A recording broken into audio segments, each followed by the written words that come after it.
What's up, YouTube? Capital G here talking about Maxx C in this video and asking the question, what would you do with this card?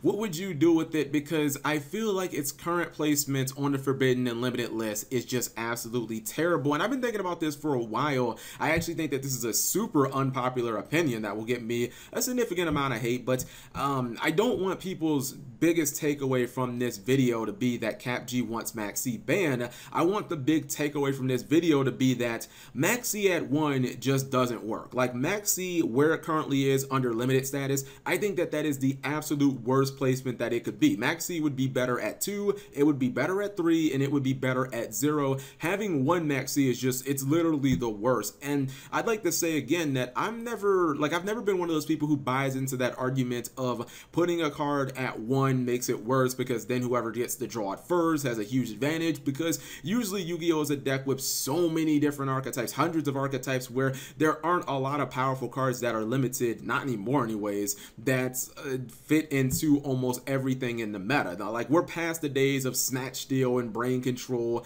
and you know, things like Cold Wave being legal in Yu-Gi-Oh. A lot of those power cards, Monster Reborn, etc., almost all of them are banned. I guess the closest thing that you'd have to, I guess, maybe use as an example would be something like Regeki or Soul Charge, but even those cards, I mean, like, what pure True Draco player is playing Soul Charge? It doesn't really fit into their deck, considering they can play the entire duel without special summoning once, and they don't really go through that many monsters. In fact, they don't even play that many monsters. A lot of those decks run maybe 12, 13 monsters, or, you know, you even look like some rogue decks like Phantasms, Dark Magicians, Pendulum decks, like, they don't use Soul Charge, so that's not a very good example. But Maxx C is that card, in my opinion, that fits into everything. And honestly, I don't even think that Maxx C is necessarily broken. I just think that the impact that it has on the game is just way too big. I mean, I kind of learned this maybe, it was a little over a year ago. I think I was playing on my live stream with like Utopia, and it kind of dawned on me. I was like, every single time I open with Maxx C, I feel completely safe. I know that I'm going to get an upstart from my hand, and my opponent's turn is basically going to fizzle out. I mean, you guys can basically look at the NAWCQ that happened like a week ago. I'm not sure when I'm going to upload this video, if it's going to be Thursday or Friday, but you can look at game 3 where Chester basically, he goes second, and he opens with Maxx C. His opponent's playing Zoo, and he doesn't open it with any monsters. He has the Barrage, he activates it, and Chester chains the Maxx C, and then his opponent is basically in a no-win situation. I mean, do you sit on a Ram, which is obviously terrible because you don't have any other cards to use it with, so if it dies, you don't get anything back from the graveyard. Basically, your Barrage has done nothing for you. Or do you go for your, you know, the board that you're trying to get to and give your opponent, you know, 500,000 cards? And it's just a really bad situation. And I know a lot of people are going to say, oh, it's a skillful card, Cap, because it gives your opponent the option. It doesn't shut them down. It, you know, it lets them have the risk and the reward and all of that. But the problem is, like, if you just look at that realistically, like, just look at it in a practical sense, because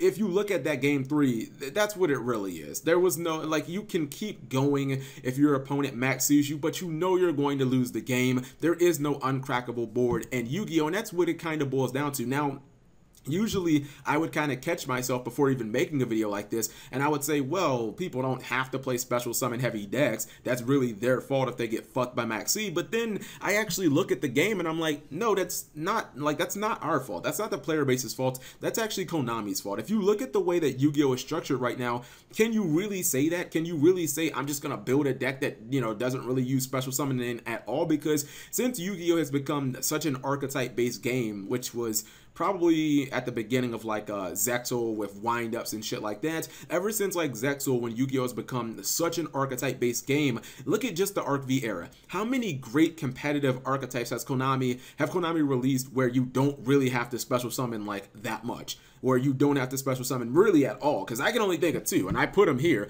True Dracos and Yosenju. Those are basically the only ones. I'm sure somebody's gonna name something else, but it's either a trash archetype or it's something that does have a fair amount of, you know, special summoning. I mean, these are 2 archetypes and 2 decks where they could literally play Pot of duality or card of demise every single turn for 6 turns and completely work, like they would be fine. Like they could easily kill you, not special summoning throughout the entire duel. I guess maybe you could count side frames. That's a weird thing because it does special summon a lot. It just does it during the opponent's turn. So I don't know where you'd really put that. Even a deck like Monarchs, which I'm sure some people are going to be screaming at the computer screen, Cap G, what about Monarchs? Well, Monarchs really aren't from Arc V, they're from GX, but Monarchs don't even count because they have Aether and Prime and Edea and Eidos, and they got a bunch of special summoning. People just think of Monarchs as a tribute summon deck, but it does special summon a lot. So Konami has basically designed all of these archetypes, and they've designed the game so heavily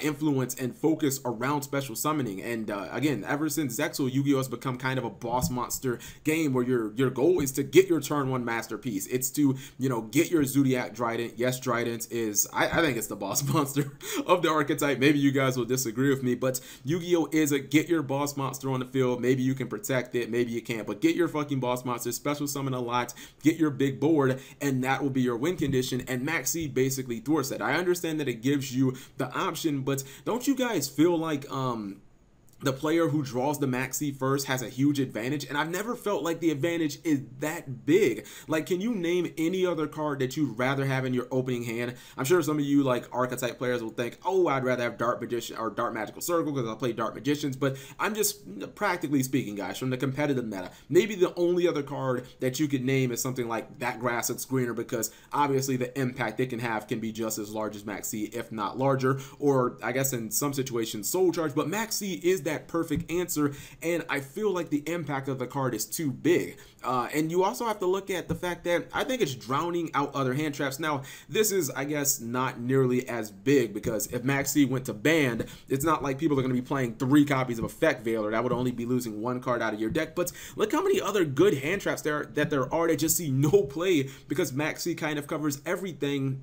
Because again, every deck needs the special summon, and I don't know, I feel like Maxx C at 1 is probably the worst that it could have been at. Maxx C at 3 would be healthier in my opinion, because then it would kind of be like every single turn, oh, I'm gonna pop off my opponent, watch me wreck this kid, oh wait, he's got Maxx C, all right, I'll just give him a couple draws and I'll wall up on my defenses, and you know, I'll see if I can hold down the forts. Oh snap, he's gonna pop off, let me go ahead and Maxx C him. Oh damn, he looks like he's playing a little passive now because he doesn't want to give me a bunch of cards. Like Maxx C at 3, it would be every turn like you would be afraid to pop off, because there'd be so many Maxx Cs that you'd be drawing so many cards, and it would kind of create throughout all of that chaos, it would kind of create balance, because I feel like both players would just be drawing Maxx Cs so easily.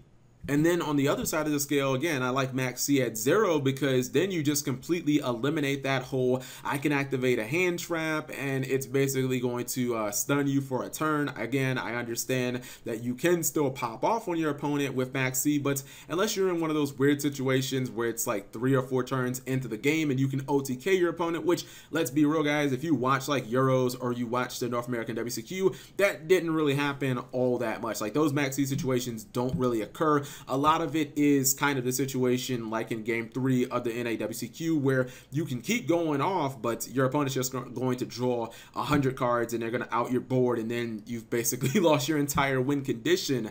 So I don't know, I just don't like Maxx C at 1. Maxx C at 1 feels terrible. It feels like whoever draws it first has a huge advantage. Maxx C at 2 feels a little less sacky, but I think ideally Maxx C needs to be at 3 or 0. Either put it at 3 and have total fucking chaos, have it where anytime people are trying to special summon, it's just complete calamity and you know what you're signing up for, or just put it at 0 and just make people reevaluate the entire hand trap situation. Like make them reevaluate the entire landscape of hand traps. Maybe stuff like a Effect Veiler comes back into the meta, or people play cherries for mirror matches. Maybe Skullmeister and Droll Lotbird come back into the meta, because again, I don't think Maxx C is necessarily broken.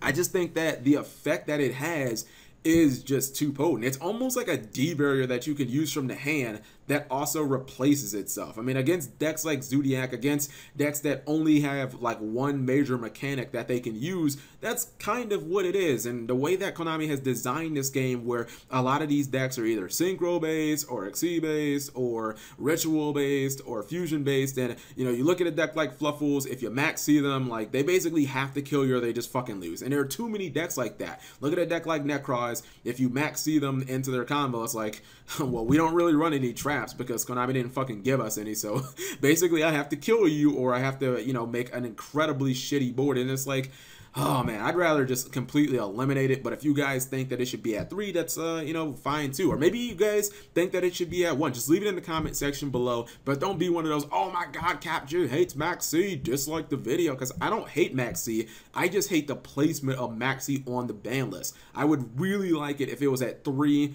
or if it was at 0, but at 1 it just feels like pure fuckery. So whatever you guys think, leave it in the comment section below. Thank you guys for watching. As always, subscribe if you have not already.